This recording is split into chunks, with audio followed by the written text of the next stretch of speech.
O problema do ser, do destino e da dor. Obra do sábio francês Leon Denis. O universo é justiça e amor. Na espiral infinita das ascensões, a soma dos sofrimentos, divina alquimia, converte-se lá em cima em ondas de luz e torrentes de felicidade. Não tendes notado, no âmago de certas dores, um travo particular e tão característico em que não é possível deixar de reconhecer uma intervenção benfazeja? Algumas vezes a alma ferida vê brilhar uma claridade desconhecida, tanto mais viva quanto mais maior a dor. Com um só golpe da dor, levanta-se a tais alturas onde seriam necessários 20 anos de estudos e esforços para chegar. Não posso resistir ao desejo de citar dois exemplos, entre muitos outros que me são conhecidos. Trata-se de dois indivíduos que depois foram meus amigos, pais de duas meninas encantadoras que eram toda a sua alegria e felicidade neste mundo e que a morte arrebatou brutalmente em alguns dias. Um é oficial superior na região de leste. Sua filha mais velha possuía todos os dotes de inteligência e de beleza, de caráter sério, desprezava a moça de bom grado os prazeres da sua idade e tomava parte nos trabalhos de seu pai, escritor, militar e publicista de talento. Havia-lhe ele dedicado, por esta razão, um afeto que ia até as raias do culto. Em pouco tempo, uma doença irremediável arrebatava à donzela a ternura dos seus. Entre os seus papéis foi encontrado um caderno com o seguinte título: Para meu pai, quando eu já não estiver por aqui. Posto que gozasse de perfeita saúde no momento em que traçara estas páginas, tinha o pressentimento de sua morte próxima e dirigia ao pai consolações comovedoras. Graças a um livro que este descobriu na secretária da filha, entramos em relações. Pouco a pouco, procedendo com método e persistência, fez-se médium vidente e hoje possui não somente a graça de estar iniciado nos mistérios da sobrevivência, mas também a de tomar a ver muitas vezes a filha perto de si e de receber os testemunhos do seu amor. Ivone, espírito, comunica-se igualmente com seu noivo e com um de seus primos, oficial subalterno no regimento de seu pai. Essas manifestações completam-se e verificam-se umas pelas outras e são também percebidas por dois animais domésticos, assim como o atestam as cartas do general. O segundo caso é o do negociante Debros de Valence, cuja única filha, Rose, nascida muitos anos depois do matrimônio, era ternamente amada. Todas as esperanças do pai e da mãe concentravam-se na filha tão estimada, mas aos 11 anos de idade foi a menina bruscamente atacada de uma meningite aguda que a levou. Inexprimível foi o desespero dos pais e a ideia fixada na filha não dava tréguas à dor do casal. Aos poucos, porém, cobraram ânimo devido a alguns conhecimentos que tinham do espiritismo e tiveram a alegria de tornar-se médium. O marido atualmente comunica com a filha sem intermediário, livremente e com segurança. Esta intervém frequentes vezes na vida íntima dos seus e produz, às vezes, ao redor deles, fenômenos luminosos de grande intensidade. Uns e outros nada sabiam do além e viviam numa culpada indiferença a respeito dos problemas da vida futura e do destino. Agora fez-se para eles a luz. Depois de haverem sofrido, foram consolados e consolam, por sua vez, os outros, trabalhando por difundir a verdade em volta de si, impressionando todos os que deles se aproximam pela elevação de suas vistas e pela firmeza de suas convicções. Suas filhas voltaram-lhes transfiguradas e radiantes, e eles chegaram a compreender porque Deus os havia separado e como lhes prepara uma vida comum na luz e na paz dos espaços. Eis a obra da dor.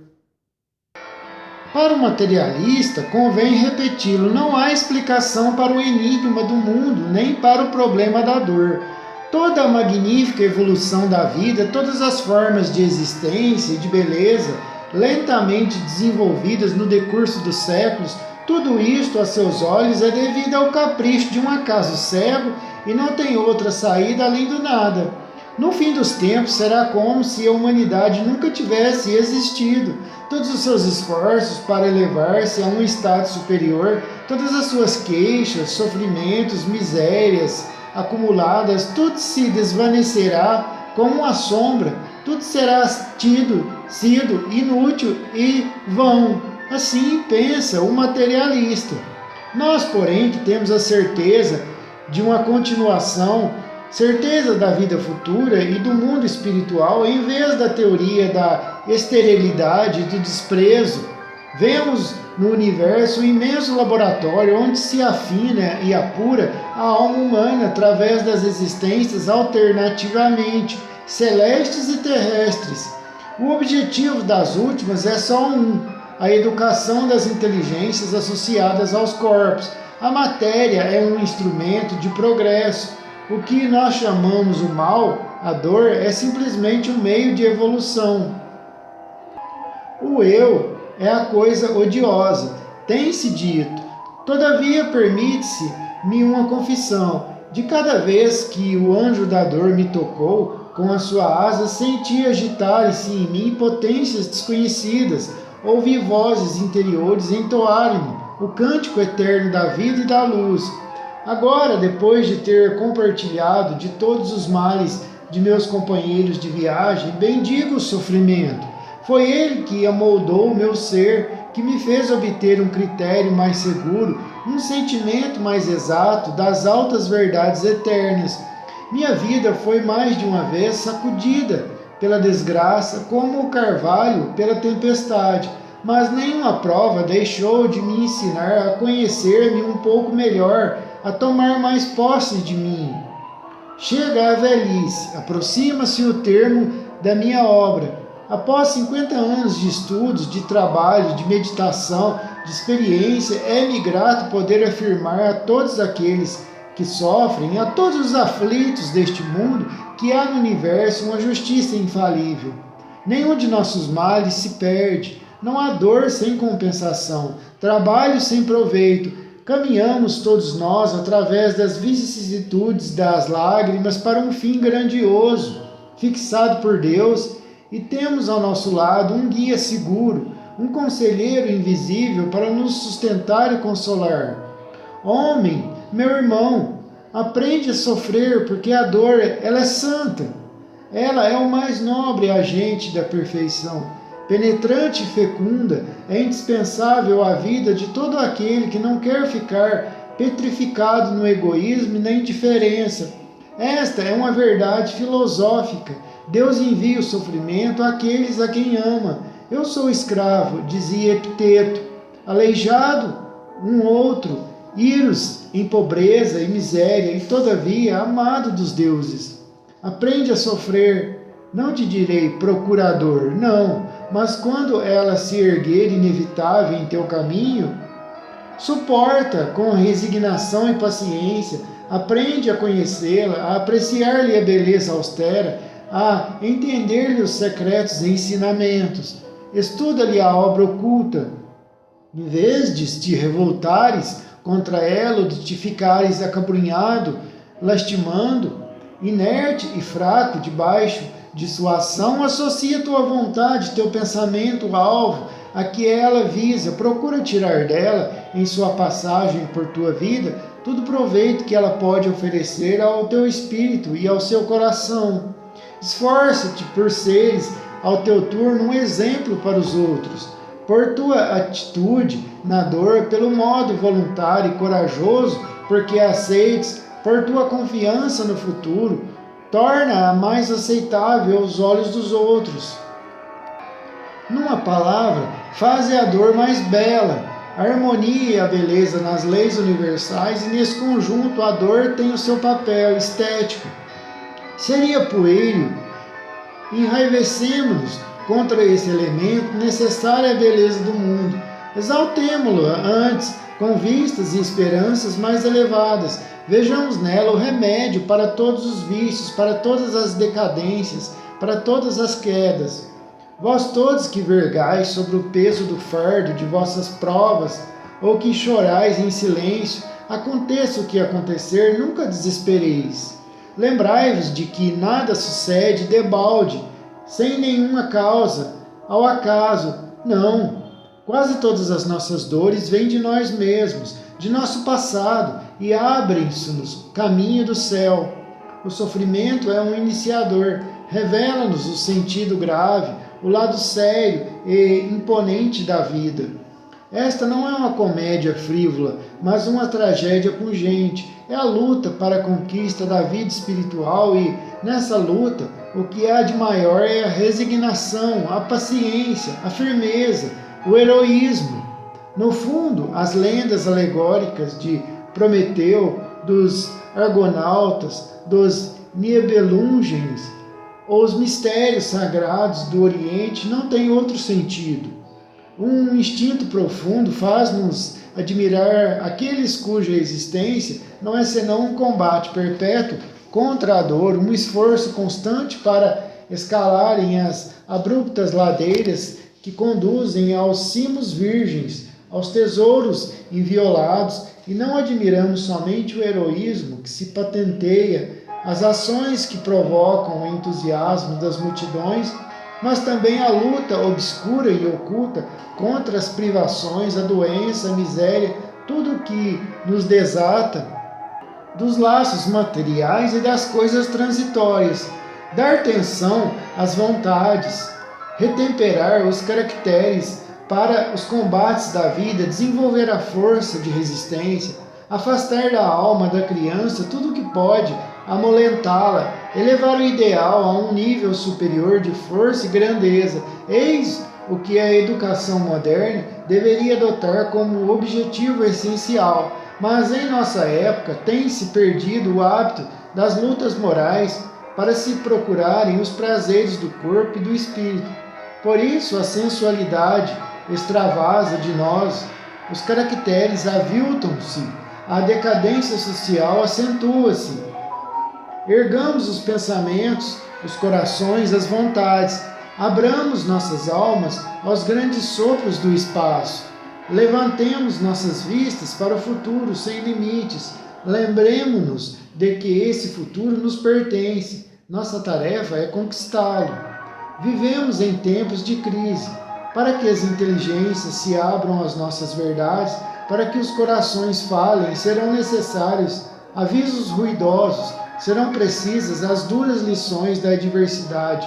Conheceremos dias sombrios e períodos difíceis. A desgraça aproximará os homens. Só a dor verdadeiramente lhes faz sentir que são irmãos.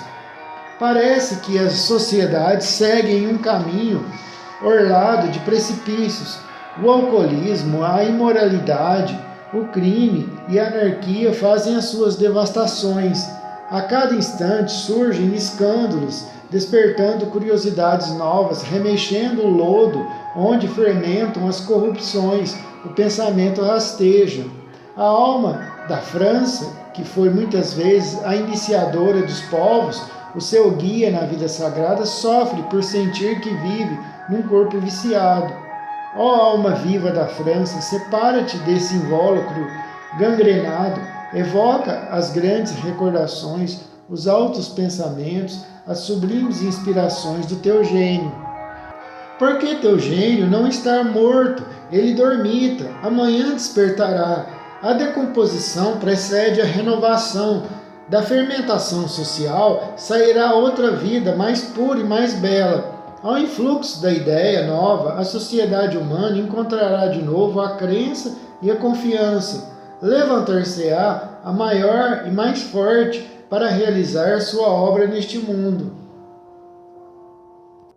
No ponto de evolução a que o pensamento humano chegou, considerando do alto dos sistemas filosóficos e religiosos o problema formidável do ser, do universo e do destino, em que termos poderiam resumir-se às noções adquiridas numa palavra, qual poderia ser o credo filosófico destes tempos? Já tentei resumir no livro Depois da Morte, à guisa de conclusão, os princípios essenciais do espiritismo moderno. Se dermos a esse trabalho nova forma, adotando por bases, como o fez Descartes, a própria noção do ser pensante, mas desenvolvendo-a e ampliando-a, podemos dizer: o primeiro princípio do conhecimento é a ideia do ser, inteligência e vida. A ideia do ser impõe-se: eu sou. Essa afirmação é indiscutível, não podemos duvidar de nós mesmos. Mas essa ideia por si só não é suficiente, deve completar-se com a ideia de ação e vida progressiva. Eu sou e quero ser, cada vez mais e melhor. O ser, em seu eu consciente, a alma é a única unidade viva, a única mônada indivisível e indestrutível de substâncias simples que debalde se procura na matéria porque só existe em nós mesmos. A alma permanece invariável em sua unidade através dos milhares e milhares de formas, dos milhares de corpos de carne que constrói e anima para as necessidades de sua evolução eterna. É sempre diferente pelas qualidades adquiridas e pelos progressos realizados. Cada vez mais consciente e livre na espiral infinita de suas existências planetárias e celestes. Entretanto, a alma só em metade pertence a si mesma, pela outra metade ao universo, ao todo de que se faz parte. Por isso só pode chegar ao inteiro conhecimento de si mesma pelo estudo do universo. A aquisição desse duplo conhecimento é a própria razão e o objeto de sua vida, de todas as suas vidas, pois a morte é simplesmente a renovação das forças vitais necessárias para mais uma nova fase. O estudo do universo demonstra, logo à primeira vista, que uma ação superior, inteligente, soberana governa o mundo. O caráter essencial dessa ação, pelo próprio fato de sua perpetuidade, é a duração. Pela necessidade de ser absoluta, essa duração não poderia comportar limites. Daí a eternidade. A eternidade viva e agente implica o ser eterno e infinito. Deus, causa primária, princípio gerador, origem de todos os seres. Dizemos eterno e infinito porque o ilimitado na duração implica matematicamente o ilimitado na extensão. A ação infinita está ligada às necessidades da duração. Ora, onde há relação à lei. A lei do universo é a conservação, é a ordem e a harmonia. Da ordem deriva o bem, da harmonia deriva a beleza. O fim mais elevado do universo é a beleza sobre todos os seus aspectos, material, intelectual, moral. A justiça e o amor são os seus meios.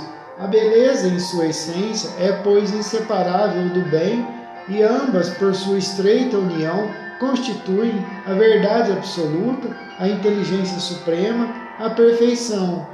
O objetivo da alma, em sua evolução, é atingir a realizar em si e em volta de si, através dos tempos e das estações ascendentes do universo, pelo desabrochar das potências que possui em germe essa noção eterna do belo e do bem, que exprime a ideia de Deus, a própria ideia de perfeição. Da lei da ascensão bem entendida deriva a explicação de todos os problemas do ser, a evolução da alma que recebe primeiramente pela transmissão atávica todas as suas qualidades ancestrais, depois as desenvolve por uma ação própria, para lhes acrescentar novas qualidades. A liberdade relativa do ser relativo no ser absoluto, a formação lenta da consciência humana através dos séculos e seus desenvolvimentos sucessivos nos infinitos do porvir, a unidade de essência e a solidariedade eterna das almas em marcha para a conquista dos altos cimos. Fim da obra. Nota: Carl Dupré, La Mort et de la página 7. François Cersei de Sutirez, também conhecido como Francisque Cersei, célebre crítico literário e conferencista inspirado. Petit Journal, crônica, 7 de março de 1894. A propósito dos exames universitários, escrevia M. Ducruz, deão da Faculdade de Aix, no Journal des Débats, de 3 de maio de 1912. Parece que existe entre o discípulo e as coisas um como anteparo, não sei que nuvem de palavras aprendidas, de fatos esparsos e opacos. É sobretudo em filosofia que se experimenta essa penosa impressão. Étude critique do materialismo. F. Myers. Estas linhas foram escritas antes da guerra de 1914-15. É preciso reconhecer que no curso desta luta gigantesca, a mocidade francesa demonstrou um heroísmo acima de todo elogio, mas nisso em nada interveio a educação nacional. Devemos, pelo contrário, ver aí um acordar das qualidades étnicas que dormitavam no coração da raça. O professor Charles Richer assim o reconhece. A ciência nunca deixou de ser uma série de erros e aproximações, levando-se constantemente para constantemente cair com rapidez tanto maior quanto mais elevado é o seu grau de adiantamento. Anais das Ciências Psíquicas, janeiro de 1905, página 15. Ver a minha obra no invisível, ver cristianismo e espiritismo. Sir Lodge, reitor da Universidade de Birmingham, membro da Academia Real, vê nos estudos psíquicos o próximo advento de nova e mais livre religião. Análise de Ciências Psíquicas, dezembro de 1905, página 765. Ver também os fenômenos psíquicos, página 11, de Maxwell, advogado-geral da Corte de Apelação de Paris. Ver no invisível, aparições e materializações de espíritos. Ver no invisível. Falamos aqui somente dos fatos espíritas e não dos fatos de animismo ou manifestações dos vivos à distância.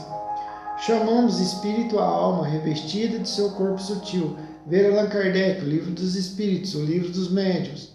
Pode-se ler na Revista Espírita de 1860, página 81, uma mensagem do espírito do Dr. Vignal, declarando que os corpos irradiam luz obscura. Não está aí a radioatividade verificada pela ciência atual, mas que então a ciência ignorava?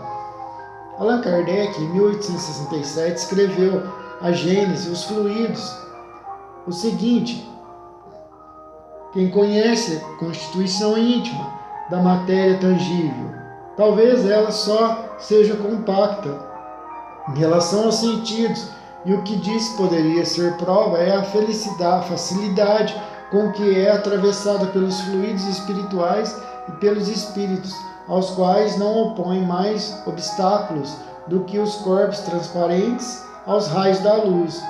Tendo como elemento primitivo o fluido cósmico etéreo, a matéria tangível deve poder, desintegrando-se, voltar ao estado de eterização, assim como o diamante, o mais duro dos corpos, pode volatilizar-se em gás impalpável. A solidificação da matéria não é, na realidade, mais do que um estado transitório do fluido universal, que pode voltar ao estado primitivo quando as condições de coesão deixam de existir. Ver Comte, Hindu Congress Spirit, de 1900, página 349 e 350, a Revista Científica e Moral do Espiritismo, julho e agosto de 1904. Ver ainda A Ponto de Rochas, As Vidas Sucessivas, Charles Conard, 1911. Ver no invisível, os fatos não têm valor sem a razão que os analisa e deles deduz a lei. Os fenômenos são efêmeros. As certezas que nos dão é apenas aparente, sem duração. A certeza só existe no espírito. As verdades únicas são de ordem subjetiva. A história nolo demonstra. Durante séculos acreditou-se, e muitos creem ainda, que o Sol nasce. Foi preciso descobrir-se, pela inteligência, o movimento da Terra, inapreciável para os sentidos, para se compreender o regresso dos mesmos pontos à mesma posição em relação a ele, que é feito da maior parte das teorias da física e da química, certo pouco mais há do que as leis da atração e da gravidade, e ainda assim talvez só o sejam para uma parte do universo. Por conseguinte, o método se impõe. A observação dos fatos, a sua generalização e a investigação da lei, a indução racional, que além dos fenômenos fugitivos, imutáveis, percebe a causa permanente que os produz. Ver as comunicações publicadas por Allan Kardec em O Livro dos Espíritos, em O Céu e o Inferno, ensinos espiritualistas obtidos por State Moses. Indicamos também Le Problème de la Conscience de Invisibles, coleção de mensagens publicadas pelo general Amédée Lemaire, Paris, 1902. As comunicações de um envoyé de Marie, de um guide espirituel, publicadas na revista L'Aurore da Duquesa de Pomar, de 1894 a 1898, as recolhidas por M. Creel, o título Revelações sur via Espiritualismo. Ver Rafael Ledoute, Padre Marchais, o Espírito Consolador, Reverendo State Moses, Ensinos Espiritualistas. O Padre Didon escrevia, 4 de agosto de 1876, nas suas letras a 1000, Plomb no Rit, Edit Paris, 1902, página 34. Creio na influência que os mortos, os santos exercem misteriosamente sobre nós. Vivo em profunda comunhão com os invisíveis e sinto com delícia os benefícios de sua secreta convivência. Em outra obra, citamos os sermões de certos pastores ligados ao Espiritismo. Ver Cristianismo e Espiritismo, nota complementar. Um pastor eminente da Igreja Reformada da França escrevia-nos recentemente, em fevereiro de 1905, a respeito de fenômenos observados por ele mesmo. Disse ele: presinto que o chamado Espiritismo pode realmente vir a ser uma religião positiva, não à maneira das reveladas, mas na qualidade de religião de acordo com o racionalismo e a ciência, coisa estranha. Na nossa época de materialismo, em que as igrejas parecem estar a ponto de se desorganizar e dissolver, o pensamento religioso volta a nós por sábios, acompanhado pelo maravilhoso dos tempos antigos.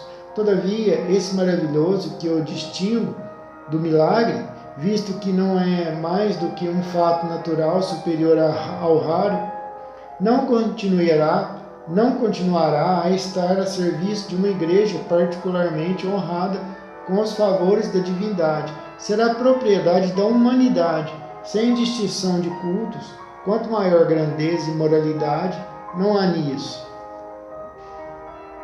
Ver Rendu du Congrès Spirit de Barcelona, 1888. Ver mais adiante testemunhos obtidos na América e na Inglaterra, favoráveis à reencarnação. A síntese de F. Myers pode resumir-se assim: evolução gradual e infinita com estádios numerosos da alma humana, na sabedoria e no amor. A alma humana tira a sua força e a sua graça de um universo espiritual. Esse universo é animado e dirigido pelo Espírito Divino, o qual é acessível à alma e está em comunicação com ela. F. Myers, La Personnalité Humaine, página 417. É notório que a sugestão e a transmissão do pensamento só podem exercer ação em pacientes preparados para esse fim, desde muito tempo e por pessoas que sobre eles tomaram um certo ascendente. Até agora, essas experiências não vão além de palavras ou de séries de palavras e nunca conseguiram constituir um conjunto de doutrinas. Um médium, ledor de pensamentos, inspirando-se, se fosse possível, nas opiniões dos assistentes, tiraria daí não noções precisas acerca de um princípio qualquer de filosofia, mas os dados mais confusos e contraditórios. Russell Wallace, o acadêmico inglês, na sua bela obra Os Milagres e o Espiritismo Moderno, exprime-se assim: havendo em geral sido os médios educados em qualquer uma das crenças ortodoxas usuais, como se explica que as noções sobre o paraíso não sejam nunca confirmadas por eles? Nos montões de volumes ou brochuras da literatura espiritualista não se encontra nenhum vestígio de espírito descrevendo anjos com asas, harpas de ouro ou o trono de Deus, junto dos quais os mais modernos cristãos ortodoxos pensam que serão colocados se forem para o céu. Nada mais maravilhoso há na história do espírito humano do que o seguinte fato: quer seja no fundo dos bosques mais remotos da América, quer seja nas cidades menos importantes da Inglaterra, mulheres e homens ignorantes, quase todos educados nas crenças sectárias habituais do céu e do inferno, desde que foram tomados pelo estranho poder da mediunidade, deram a esse respeito ensinamentos que são mais filosóficos do que religiosos e diferem totalmente do que tão profundamente lhes havia sido gravado no espírito. Cumpre se faça notar que em casos como o de State Moses, além da escrita automática, as mensagens podem ser obtidas pela escrita direta sem nenhuma intervenção de mão humana. Ver para as condições de experimentação Allan Kardec, o Livro dos Médios. Gabriel Delany. Durante as sessões de State Moses, produzindo-se o mesmo fenômeno, as principais personalidades que se manifestavam com State Moses, dizem os relatores, anunciavam geralmente a sua presença por meio de um som musical invariável para cada uma delas, o que permitia identificá-las. Ver na obra O Invisível as conversações do professor Slop da Universidade de Colômbia com o pai, irmãos e tios falecidos. A mediunidade gloriosa, demonstramo-lo-emos mais adiante com uma série completa de fatos e observações de experiência e de provas objetivas.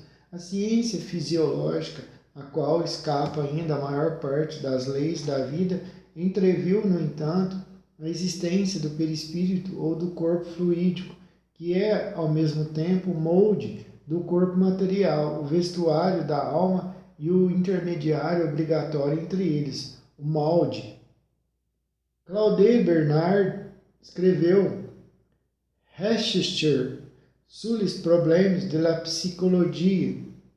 Há como um desenho pré-estabelecido de cada ser e de cada órgão, de modo que, se considerados isoladamente, cada fenômeno do organismo é tributário das forças gerais da natureza. Em conjunto, parecem eles revelar um laço especial, parecem dirigidos por alguma condição invisível, pelo caminho que segue, na ordem que os concatena. Sem a noção do corpo fluídico, a união da alma com o corpo material torna-se incompreensível. Daí o enfraquecimento de certas teorias espiritualistas que consideravam a alma como espírito puro. Nem a razão nem a ciência podem admitir um ser sem forma. Leibniz, no prefácio das suas Noveles, dizia: creio com a maior parte dos antigos que todos os espíritos, todas as almas, todas as substâncias simples ativas estão sempre unidas a um corpo e que nunca existem almas completamente desprovidas deles. Enfim, existem numerosas provas objetivas e subjetivas da existência do perispírito. São, em primeiro lugar, as sensações chamadas de integridade que acompanham sempre a amputação de qualquer membro.